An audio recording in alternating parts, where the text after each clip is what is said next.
This could be the worst video ever because I haven't checked whether the camera's set up on this lid.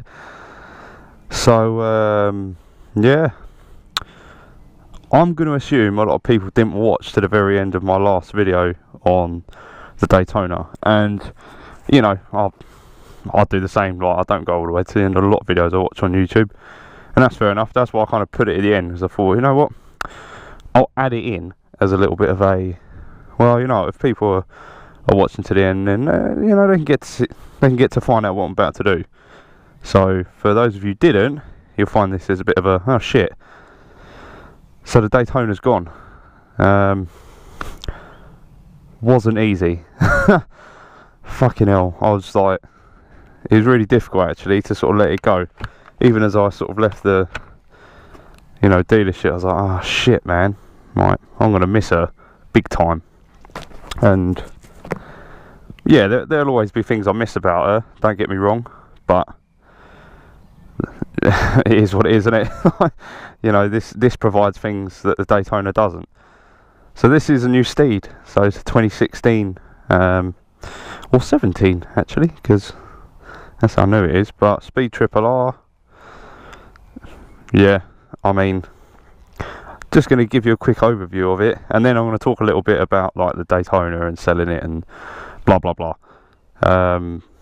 So R version, not a massive amount of difference from the S at all. Paint finishes, you can only get this matte grey and the red subframe in the R model, and you get a few carbon fibre trinkets like that. The hugger, that's it. There's not a ton of difference on these at all. So this is an X demo. It had done 150 miles, which fucking hell, and there's $2,000 off of it. And if anybody knows how much extras are from Triumph, they'll know. I mean, the only things this has got is the LED indicators, if you set a bit better, and the rear wheel finisher, but that's probably like 150 quid's worth of extras anyway, and they've thrown in a seat cowl which hasn't arrived yet. So yeah, it's got some nice big Brembos, Öhlins. The belly pan comes as standard on the R model as well, whereas the S's, I think you got to spec it. Yeah, other than that, nothing much more, man. This is a Speed R. I've reviewed these before. There's a video way back when. My opinions haven't really changed on it. But yeah, let's get on it and let's crack on.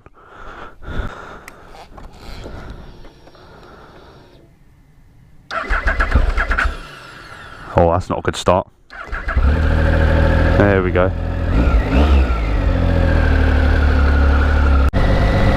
Alright, down to business, I guess. Now, unfortunately, it's very easy to get blinded by the world of YouTube and assume that I'm made of money, I could just go and afford all these things I buy for my bikes, or the bikes I have, and you'd be very mistaken, like very mistaken. I am no different to probably half of you watching these videos. I appreciate half of you might not be able to afford a bike or a new bike, like, but you know, I work for my money, I work a lot of hours in a stressful job, and this is my reward, as well as, you know, going out and living.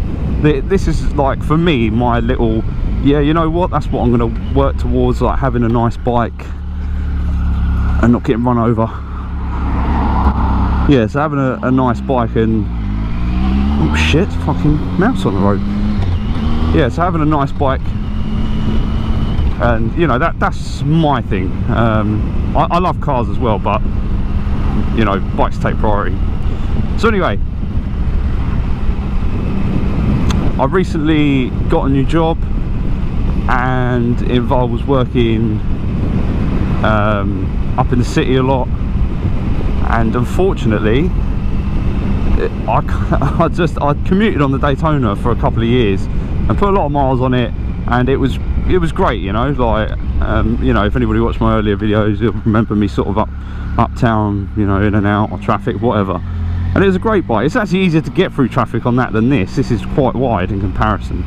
But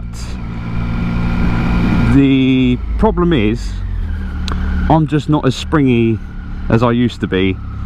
And also the kind of effort to ride has diminished, especially when you're commuting to work. So I just need something more comfortable if I'm going to be going uptown every day indefinitely. You know, I don't know when I might decide to change job. It might not be for another 6 years, 10 years, might stay there forever. I just, you know, you don't know. And that's kind of a lot of the reason I just had to go back to the speed, because I had a speed triple before. A friend has it now, and I do miss that bike, and I'm gonna try and rob his PBM wheels without him knowing. But I always miss the speed when I had to get rid of it. And genuinely, they are fantastic bikes. I do like Triumph as a brand, and I think that has pulled me back to them a little bit, but there are other reasons than just loyalty. I'm not really in the habit of being loyal to things that are shit. So I mean, I still think this is the best looking naked sports bike. The best looking sports bike is a Panigale, an 899, a 1299, 1199, a 959, whatever one you want. Sports bikes wise, I think there's nothing better looking. And naked sports wise, I just think there's nothing better looking than this speed. I know the twin headlights are controversial, but they look fucking wicked now. They've proper modernised them. The finish on this thing is just, you know, it is second to none. Like even Ducati's Monster just doesn't, it doesn't look as good. Nothing feels as premium as this bike in the naked sports sort of sector. Even the Street Triple RS, that felt very much like a Daytona in terms of its finish. Good, but not, oh yeah, look at that, like just that clean cut premium kind of yes please finish. And also and again back to the sort of like real world thing. So when I bought the Daytona, I actually got it on a fucking cracking deal, and I went in to buy my shark lid, which a lot of you have obviously seen me in. If you follow me on Instagram, there's a couple of photos of me, you know, you see the lid. I went in to buy that lid and there was two of them sitting there. I might have told this story before, but for those of you who haven't heard it, I'll say it again. So I went to go in to buy this lid, and there was basically Daisy and a twin of us, both of them sitting there, and they were £8 pre-registered. And yeah, I mean, it's hard to not sort of prick your, you know, your ears to go, what? Like £8 pre-registered?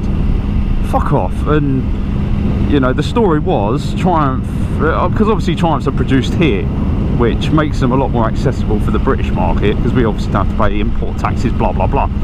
So apparently these two bikes had been built ready to ship to France. Now in France, I don't know if this is still the case, and please feel free if I'm not 100% correct on this to correct me, but apparently they're not allowed to sell, this is what I was told, they're not allowed to sell bikes with more than 100 horsepower, so they're kind of restricted.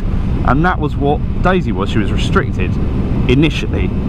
So they took the restriction off the ECU, and yeah, like that was it. Like it was effectively a UK spec pre-registered Daytona for £8,000. I was like, I can't really miss this opportunity. So I took it out on a PCP deal, which is kind of like a finance for anybody who don't live in the UK, and she cost me £90 a month. £90 a month for for something that will easily dick any supercar, you know, given a chosen few, in a straight line. And it looks the fucking nuts as well.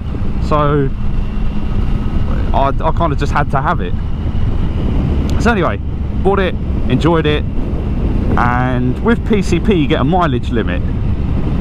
Now my mileage limit was something like 18,000 miles over 3 years. Until then you have a big balloon payment.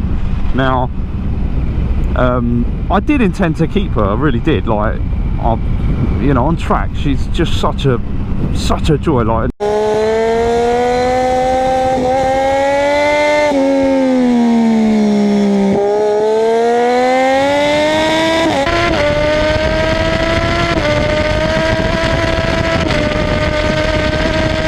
and luckily only through social media really, I've had the opportunity to sort of go on, is it 30 or 40 down here? No, it's 40. I've had the opportunity to go on like a lot of bikes, you know, even sometimes long goes, sometimes quick goes, and she just felt so much nicer than any other sort of mid, yeah, I'll say mid, like 600 super sport I'd ever been on. And I really wanted to keep her, but she'd done 25,000 miles, and for me commuting, I can't risk really the bike breaking down. I mean, that's not to say this won't break down, don't get me wrong, but it's a lot less likely to break down. Not that Daisy was ever looking to pose me any issues, so that was kind of another reason as well. Like, I come to the balloon payment, which was something like £4,200, and I was like, you know what, it's not been like a good bike, it's been an epic fucking bike. I've had so much fun on it, met so many people because of it, and you know, people I go out with like regularly because of it. And it's, yeah, I suppose that's the good side of social media there, like them kind of things, actually bringing people together, which seems unheard of if you listen to the news. But again, anyway, I'll digress. Back to it. I needed something A, more comfortable, B, more reliable, and yeah, I mean, for me the speed ticks all the boxes. I really liked it when they brought out this version, the revised version. Yeah, what more is there to say really? And they're the main reasons I got rid of the Daytona. And it was a sad day, and you know, I've had so many like comments from people on Instagram and YouTube saying it's like the nicest Daytona they've seen. And you know, I'll blow my own trumpet, it is probably the nicest Daytona I've laid eyes on, because it looked like I'd managed to flukily just get the colours right, the pinstriping worked really well, and yeah, it was a wicked bike, and I was sad to see it go, I really was. And in another world maybe I would have kept that and bought this, but financially I can't, so I've got to pick one. This will still do it, this will still be going on track. If anything, this thing's going to get used quite a lot, like a hell of a lot. But yeah, I thought I'd just kind of give everybody a little rundown of why I got rid of her in the end. Pardon me. Oh, I'm noticing I'm belching in every video at the minute. So I thought I'd give everybody a little rundown of why I had to let her go, and why this is now my new girl. So hopefully the fucking camera is pointing in the right direction, because god damn it, I've been talking for about, I don't know, what could be 10 minutes. It might all be useless. So yeah, other than that, I guess I will see you all in the next one as per usual. I am trying to do more regular uploads, as some of you might have noticed. I guess commuting back into town, yeah, it gives me definitely a better reason to sort of put the camera on a little bit more, etc, etc. So yeah, I guess I'll see you next time, peeps.